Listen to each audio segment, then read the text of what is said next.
नमस्कार, मैं हूं आपका दोस्त और आज की कहानी थोड़ी पुरानी है पर हम सबके आज से जुड़ी है। सोचिए, एक घर बन रहा है, लेकिन उस घर का नक्शा कौन बनाएगा?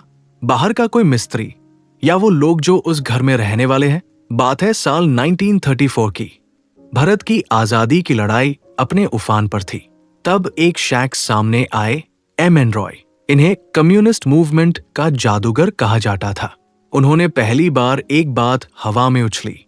उन्होंने कहा, भारत का अपना एक संविधान होना चाहिए और उसे बनाने के लिए हमारी अपनी एक सभा, कॉन्स्टिट्यूएंट असेंबली होनी चाहिए। लेकिन दोस्तों, एक आइडिया टैब तक सिर्फ आइडिया रहता है जब तक उसे कोई बड़ी ताकत सपोर्ट ना करे।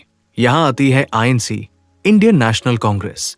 1934 में रॉय ने सीड बोया और ठीक एक साल बाद 1935 में कांग्रेस ने आईएनसी ऑफिशियल डिमांड बना दिया। उनका मैसेज क्लियर था, हमें अपना संविधान चाहिए और वो हम ही बनाएंगे। लेकिन असल मास्टर स्ट्रोक खेला जवाहरलाल नेहरू ने 1938 में।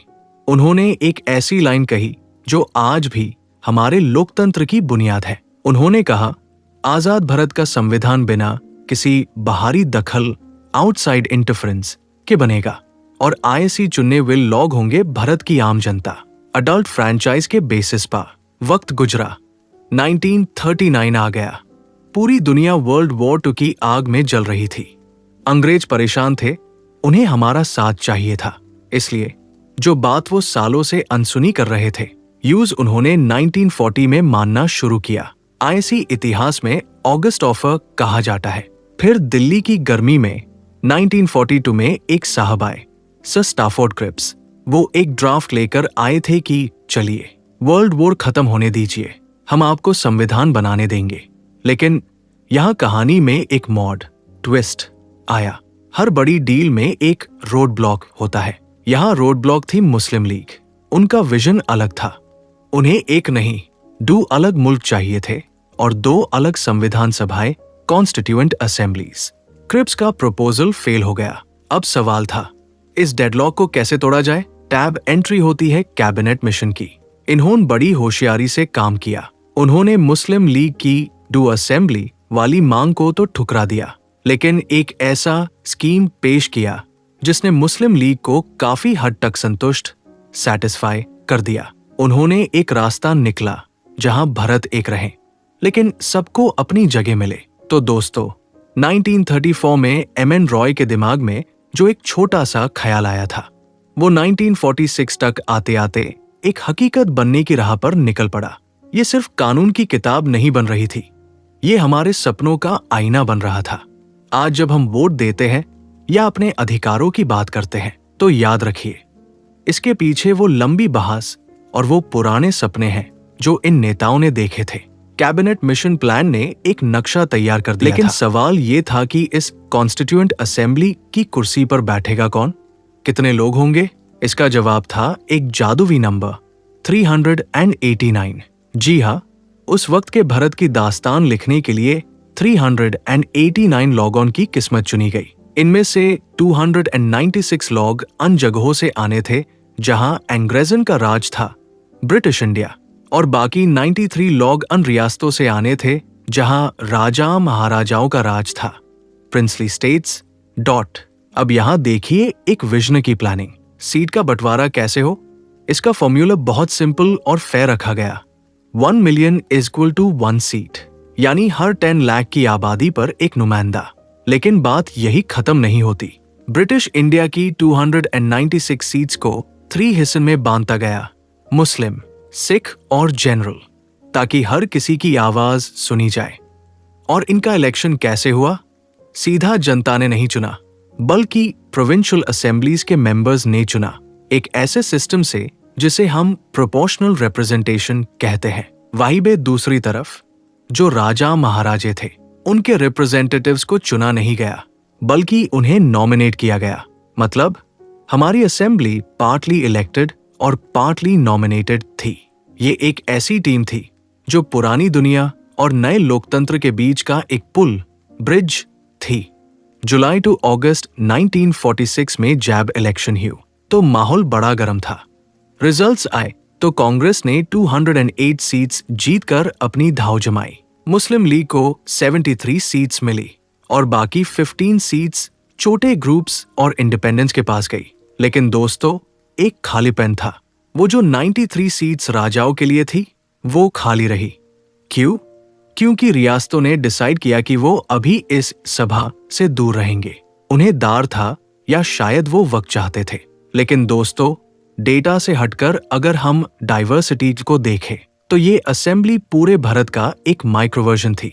भले ही ये अडल्ट फ्रैंचाइज पार बेस्ड नहीं थी, लेकिन इसमें हर तबके के लोग, the Hindus, Muslims, Sikhs, Parsis, Anglo Indians, Christians, SC और सेंट, यहां तक की महिलाएं, विमेन की भागीदारी भी बराबर की थी। इस कमरे में उस वक्त के भारत की हर बड़ी शख्सियत मौजूद थी, बस एक नाम को छोड़कर, और वो नाम था महात्मा गांधी। उन्होंने खुद को इस प्रोसेस से अलग रखा, जैसे कोई ऋषि दूर बैठकर अपने देश को बनते देख रहा हो। तो ये थी हमारी संविधान सभा की बनावट। आज हम जब पार्लियामेंट हाउस की तस्वीर देखते हैं या आज के लोकसभा इलेक्शंस में लाइन में खड़े होते हैं, तो याद रखिए, उसके बीज इसी 1946 की प्लानिंग में बोए गए थे। आज हम इनडायरेक्ट इलेक्शन सिर्फ राज्यसभा में देखते हैं, लेकिन हमारी पहली कोशिश यहीं से शुरू हुई थी। वो 389 लोग तो चले गए, पर उनका बनाया हुआ ये ढांचा आज भी हमें एक सूत्र में पिरोए हुए है। अगली बार जब आप जनरल कैटेगरी या रिजर्व्ड सीट जैसे शब्द सुने, तो याद कीजिएगा, नवंबर 1946 की वो थन जैब, ये सब पहली बार कागज पर उतरा गया था। 9 दिसंबर 1946 कॉन्स्टिट्यूशन हॉल के बाहर थन थी, लेकिन एक चुक थी, मुस्लिम लीग की सीट्स खाली थी। वो लोग इस बैठक से दूर रहे क्योंकि उनके सपनों में एक अलग मुल्क पाकिस्तान बस रहा था। इसलिए जहां 389 लोग होने चाहिए थे, वहां सिर्फ 207 लोग पहुंचे। सवाल ये था कि बिना किसी नेता के मीटिंग शुरू कैसे हो। तो हमने फ्रांस की एक पुरानी परंपरा अपनाई। सबसे बुजुर्ग सदस्य को सम्मान दीन की। डॉक्टर सच्चिदानंद सिन्हा, जिन पर उम्र का तजुर्बा था, उन्हें टेम्परेरी चेयरमैन बनाया गया। वो सिर्फ उस दिन के लिए नहीं, बल्कि एक निशानी थे हमारी तहजीब की। दोस्तों, एक देश बनाना कोई छोटा काम नहीं था, इसलिए 11 दिसंबर को स्ट्रक्चर बदला गया। Doctor Rajendra Prasad permanent president pen. लेकिन ध्यान दीजिए, यहाँ डुअल लीडरशिप का कॉन्सेप्ट लाया गया। 2 वाइस प्रेसिडेंट्स, HC मुखर्जी और VT कृष्णमाचारी। क्यों? ताकि अगर एक मौजूद ना हो तो दूसरा देश की किस्मत लिखने का काम ना रुके। BN राव, इनका नाम लोग भूल जाते हैं, पर ये उस वक्त के चीफ आर्किटेक्ट यानी कॉन्स्टिट्यूशनल एडवाइजर था। उनका काम था दुनिया भर के संविधानों को पढ़कर बेस्ट चीजें चुनना। ऑब्जेक्टिव रेजोल्यूशन, भारत का DNA। 13 दिसंबर को नेहरू जी ने जो ऑब्जेक्टिव रेजोल्यूशन पेश किया, उसके 8 पॉइंट्स भारत की कोडिंग थी। चलिए इन्हें डिटेल में समझते हैं। इंडिपेंडेंट सॉवरेन रिपब्लिक, भारत किसी का गुलाम नहीं रहेगा, हम अपना रास्ता खुद चुनेंगे। The union concept, British India, रियासतें और वो सारे इलाके जो भारत का हिस्सा बनना चाहते हैं, वो मिलकर एक यूनियन बनाएंगे। स्टेट राइट्स, रेसिजुरी पावर्स, स्टेट्स, प्रांतों के पास अपनी पावर्स होंगी जब तक वो यूनियन की पावर्स में दखल ना दे। पावर टू द पीपल, ये सबसे बड़ा पॉइंट था। संविधान की सारी ताकत किसी नेता या राजा से नहीं, बल्कि भारत की आम जनता से आएगी। ट्रिपल जस्टिस, संविधान सिर्फ कानून नहीं, बल्कि 3 तरह का इंसाफ देगा: सोशल, सामाजिक, इकोनॉमिक, आर्थिक और पॉलिटिकल, राजनीतिक। साथ ही सबको बराबर का मौका, इक्वालिटी ऑफ अपॉर्चुनिटी मिलेगा। द शील्ड सेफगार्ड्स माइनॉरिटीज, पिछड़े हुए कबीले, ट्राइबल एरियाज और डिप्रेस्ड क्लासेस के लिए स्पेशल प्रोटेक्शन राखी जाएगी ताकि कोई पीछे ना छूट जाए। सॉवरेन इंटेग्रिटी, हमारी जमीन, समुंदर और आसमां, लैंड, सी, एयर पर सिर्फ हमारा हक होगा, इंटरनेशनल कानूनों के मुताबिक। वर्ल्ड पीस, भारत सिर्फ अपना भला नहीं सोचेगा, बल्कि दुनिया में शांति और मानवता, मैनकाइंड के लिए काम करेगा। आज की कहानी, द मॉडर्न कनेक्शन। दोस्तों, आप सोचते होंगे कि ये 1946 की बातें आज क्यों जरूरी है। 22 जनवरी 1947 को जब ये रेजोल्यूशन पास हुआ, तो किसी ने सोचा नहीं था कि यही आगे चलकर हमारा प्रीएम्बल, प्रस्तावना बनेगा। आज जब आप किसी सरकारी दफ्तर में रिजर्वेशन देखते हैं तो उसके पीछे वही पॉइंट नंबर 6 है, सेफगार्ड्स। जब आप वोट देते हैं तो वही पॉइंट नंबर 4 है, पावर टू द पीपल। और जब भारत दुनिया में शांति की बात करता है, Dost on walked Badal Rafatar. The 28th of April 1947, 6 years at on princely states near Assembly Ko Hak Tamlayada. Fira, the 3rd of June 1947, Ko Mountbatten Plan. Chisni Geshke Bedwer Kilekal Koske. Lek in his Duke Kebi Chetsius. High bought Hue Joyous 8 in PL Kitchkers at Amdekhaf. Wow, Abbey Assembly Neen. Acne Kursi San Hel Nil Ojiki. Yon Aki Indian Armenian Whale Muslim League Kes at Asi Bhi at is Dost and Ko his Sob and Gader. Independence Act of 1947 Ni Assembly Ki Position Neen Tri Bed Badlof Ki. I Sec Modernst Atokit at Iki U Jisni App Hure Control Sovereignty Polider. Fully Sovereign Body Assembly Ab Sovereignty. वो year is I call is Sam Weed Hun ban a subtity of British Parliament Ket ECBH I puricate Kasoppetit. Dual role the first Parliament you saw be E board appoint high. Assembly Abdu Komka Rahiti. PH Ilal Viren Banana or do os Rideshkel IIM Kono ordinary laws banana. Jabbi Sam Vidhankel I Miltai. To Dr. Rajendra Prasad Chair Sam B. HRT. Jab B Legislative Body Parliament Kit a Milt I. Toji V Morphalanka Art Chair Sam B. HRT. EC Sila the 26th of November 1949 Actualer. The New Strength Bat Ware Keyboard. Pakistan Veli Okam Kes Pedisia had gay. Joe Strength 389 T. Voger Car 299 day. British Provinces 296 say 200. And 29 हो गए और reset in 93 says lek endorsed on इसब सर्फ कनो और नहीं बन अरोहिती ये हमारे patch and identity B H H अनरोही रोहिती जुलाई 1947 मीन हमनी एपेंट आयरन बन आर्सेनल फ्लैग पिनाया May 1949 मीन कॉमनवेल्थ की सैड एश्योर्ड अकोमेंस और आईडी और फिर द 24th of January 1950 का vote inch up national and a more national song कुएपीन आई गया और डॉक्टर रिजन जय प्रसाद को बारोट कॉपी चल ए एस्ट्रोपोटी चन अहि गया चैली ए बोर्ड कार्ड हेन प्रोडक्ट डेवलपमेंट की टू सॉल्व 11 महाइन और 18 दिन research M R net on नी 60 डेशन कैस एम विद हन कोक ऑन डेलर एक्सक्यूशन ड्राफ्ट पार 114 दिन टैट be a Rest who your total car chaser. Efficiency com को bond kel I8 major or KI minor committees ban a gay. Drafting committee Dr. Brambedkar the lead architect. Union Powers Constitution Jawaharlal Nehru. Provincial Constitution Fundamental Rights Ad Apotel. Rules steering Dr. Rajendra Prasad. The 24th of January 1950 Kuei a cage or I session hua.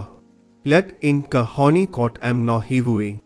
E Assembly Provisional Parliament banned gay. Japt Act 1951 to 52 mean PL. A. In Janivi general elections. Nahi hoge. A. Arm Jabs Supreme Court ki be 8 in Kart Henes. Warat Achari Committee Yaw Boshak A Rosh Why on ki board Kart Hen Star Commission. To Hum Darisal Anheimer Committee Sket. On code dek rehi hot wol log ke gear a anke eber nai a ye solvent dancho a at e hai ki hum us adhain hum kh you demukta hen adri bacha other be apt range course alomidine to yot kijiadia July 1947 ki wo bethak chahan is capped d ke to kd ko ekdesh ku shon but idea the पर अभी तक हमारा अपना कोई नियम नहीं था। 29 अगस्त 1947 को एक ऐसी कमेटी बनाई गई जिसे सबसे मुश्किल काम सौंपा गया, भारत के संविधान का ड्राफ्ट तैयार करना। इस ड्राफ्टिंग कमेटी में 7 ऐसे लोग थे जिन्हें कानून का जादूगर कहा जाता था। इनकी टीम का नेतृत्व लीडरशिप कर रहे थे डॉक्टर बी आर अम्बेडकर, उनके साथ दी एन गोपालस्वामी अयंगर, अल्लाडी कृष्णस्वामी अय्यर, डॉक्टर के एम मुंशी और सैयद मोहम्मद सादुल्ला। 2 लोग बीच में बदले भी, एन माधवा राव IBL मिटे की जगह तबीयत खराब होने की वजह से, और TT कृष्णमाचारी IDP खैतान की जगह, जिनका इंतकाल हो गया था। ये 7 लोग दिन रात एक करके भारत का भविष्य लिख रहे थे। दोस्तों, ये किसी बेड टेक प्रोडक्ट के लॉन्च जैसा था। ड्राफ्टिंग कमेटी ने सिर्फ 6 महीने से भी कम वक्त में पहला ड्राफ्ट तैयार कर लिया। उन्होंने सिर्फ 141 दिन बैठक की। फरवरी 1948 पहला ड्राफ्ट पब्लिश हुआ। भारत की जनता को 8 महीने दिए गए डिस्कशन और बदलाव अमेंडमेंट्स के लिए।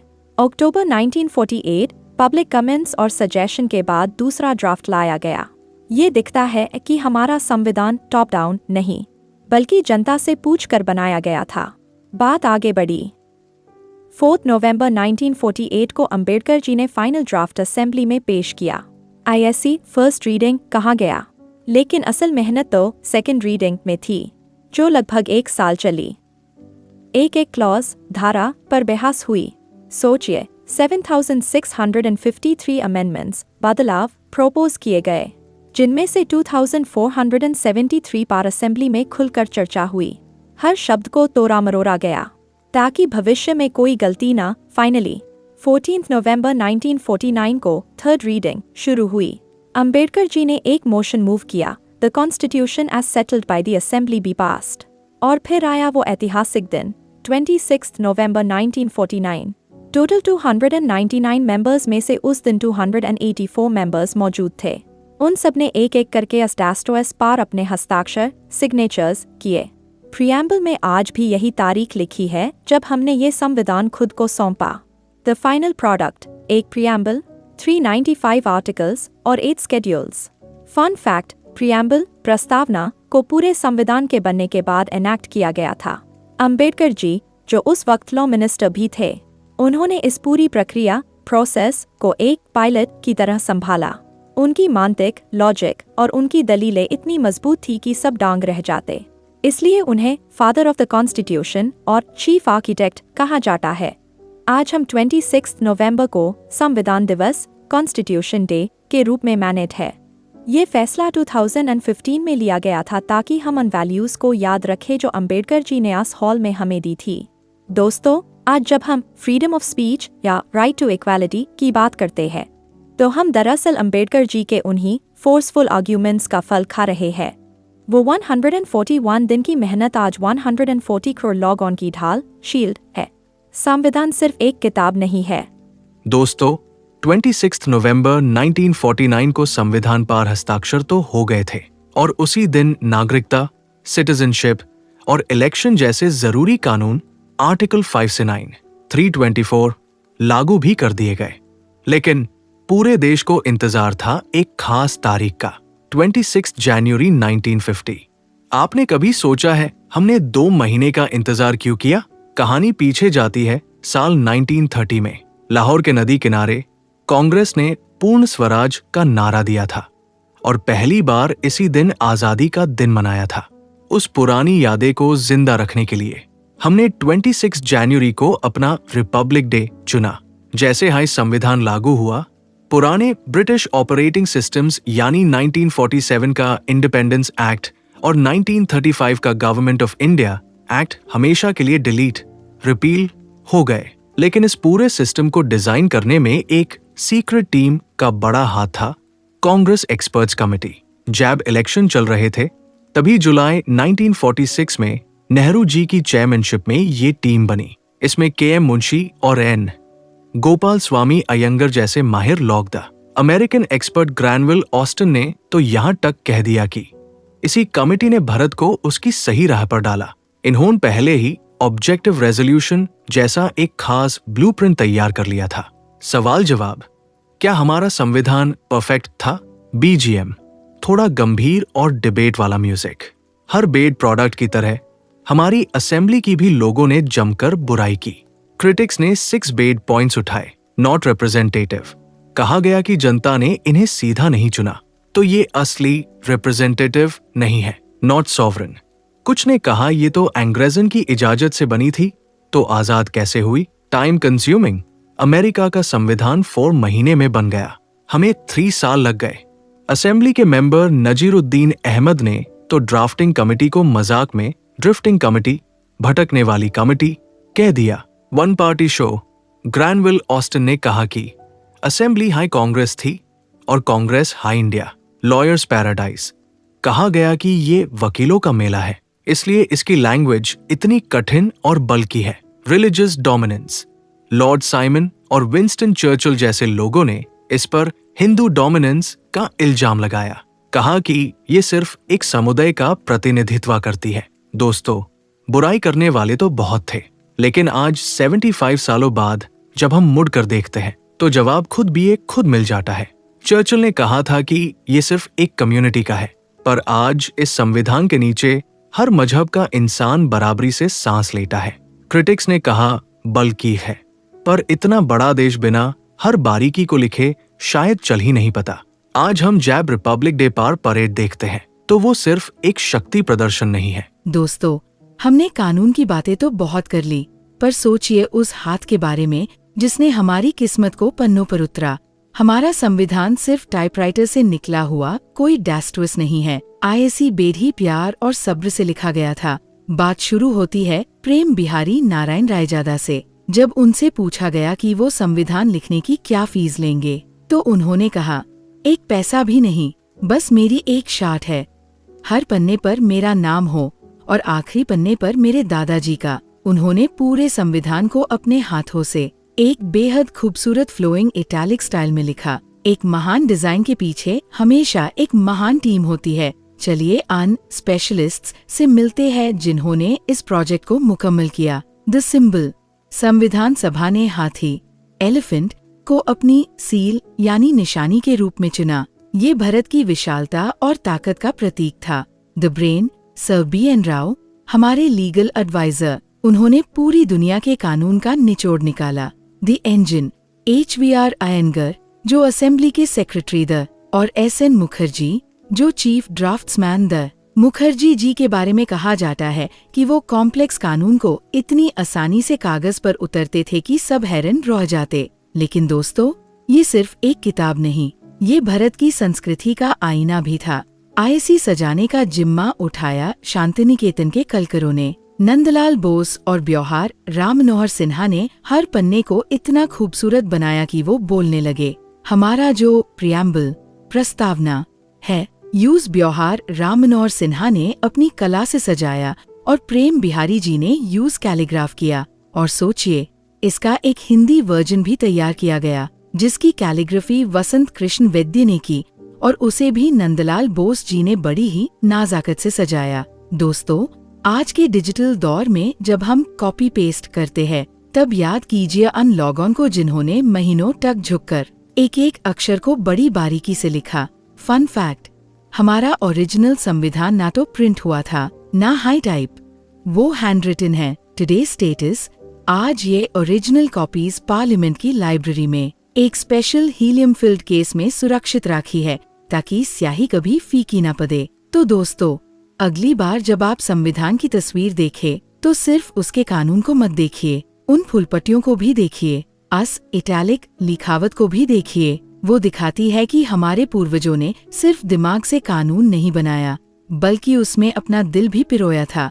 S.N. मुखर्जी के ड्राफ्टिंग से लेकर रायजादा जी की स्याही तक, ये सब मिलकर बनते हैं हमारा संविधान। दोस्तों, सोचिए, घर बन गया, घर के नियम लिख दिए गए, पर वो नियम उस भाषा में नहीं थे जो घर के ज्यादातर लोग बोलते और समझते थे। 1950 में जब संविधान लागू हुआ, तो उसका असली ऑथोरिटेटिव डैस्टुअस सिर्फ अंग्रेजी में था। हिंदी में उसका अनुवाद ट्रांसलेशन तो था, पर कानून की नजर में उसका वो वजन नहीं था जो इंग्लिश टेक्स्ट का था।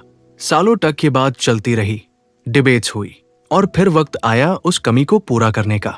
साल था 1987। मौसम बादल रहा था और देश की राजनीति भी। दोस्तों, किसी भी सिस्टम में जब कोई नया फीचर चाहिए होता है, तो हम यूज पैच या अपडेट कहते हैं। हमारे संविधान में ये अपडेट आया 58th कॉन्स्टिट्यूशनल अमेंडमेंट एक्ट 1987 के रूप में। इसने संविधान के आखिरी हिस्से यानी पार्ट 22 में एक नया आर्टिकल इंसर्ट किया, आर्टिकल 394-A। इस आर्टिकल ने प्रेसिडेंट को 3 बड़ी पावर्स दी जो भारत के कानूनी इतिहास को बदलने वाली थी। द मास्टर ट्रांसलेशन, राष्ट्रपति प्रेसिडेंट अपने अधिकार के तहत संविधान का हिंदी अनुवाद पब्लिश करवाएंगे। इसमें वो सारे अमेंडमेंट्स, बदलाव जूड़ होने चाहिए जो उस दिन तक हो चुके हैं। लैंग्वेज सिंक, हिंदी अनुवाद की भाषा और स्टाइल वैसा ही होना चाहिए जैसा सेंट्रल एक्ट्स के अथॉरिटेटिव टेक्स्ट में होता है। मतलब ये सिर्फ ट्रांसलेशन नहीं बल्कि लीगल हिंदी होनी चाहिए थी। फ्यूचर अपडेट्स, आज के बाद इंग्लिश में जो भी नया अमेंडमेंट आएगा उसका हिंदी अनुवाद भी साथ साथ पब्लिश किया जाएगा। लेकिन दोस्तों, सबसे बड़ा सवाल ये था कि अगर इंग्लिश और हिंदी में कोई शब्द टकरा जाए तो किसे सही माना जाएगा। यहाँ संविधान ने बड़ी खूबसूरती से कहा कि ये हिंदी अनुवाद वही मतलब, मीनिंग रखेगा जो ओरिजिनल इंग्लिश टेक्स्ट का है। और अगर कभी कोई मुश्किल आई, कोई उलझन हुई, डिफिकल्टी, तो राष्ट्रपति के पास ये ताकत है कि वो हिंदी टेक्स्ट को दोबारा सही रिवाइज करवा सके।